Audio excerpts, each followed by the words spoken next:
The Ukrainians are advancing on both fronts in which they've counterattacked. Those advances go in phases, and so they're taking something of a pause, I think, in the Luhansk while they reposition. And in the Kherson Oblast, again, the same. They've moved towards Novokakhovka and they're closing in toward Kherson, which will be quite a tough nut to crack, I think. And they are repositioning after some rapid advances. On the Russian side, they're digging in and, in a sense, playing for time for the winter when we assume that the front lines will stabilize a little bit, or they may assume that.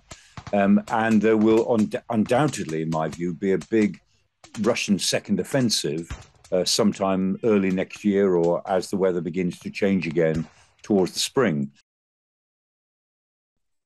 I think the key in the Kherson area is at the moment is Novokakhovka, because that is the city, as it were, to the northeast of Kherson, and that controls both the dam on the Dnieper River, which helps control the water supply into Crimea. There's also a big hydroelectric power plant there. It's also a natural bridge across the Dnieper River, and if the Ukrainians take Novokakhovka, then it's entirely plausible, in my view, that they would send forces over the dam across the bridge, in effect, and then they'd be on the eastern side of the Dnieper River, and they'd be in a position then to begin to encircle Kherson itself further south. And so I would expect them to make Novokakhovka their first objective as a prelude, as a stepping off place to an encirclement of Kherson. And the point there would be they don't want to fight for that city. They don't want to have to fight their way into their own city, still less bombard it. But what they're working to do is to insulate Russian troops, make sure that they can't be supplied, and then force them either to withdraw or have to surrender. And that's what they've been doing elsewhere.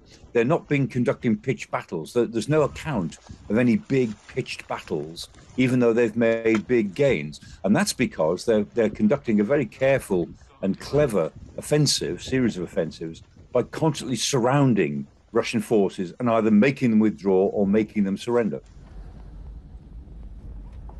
They're having fuel issues in Kherson. They've got problems with their frontline troops.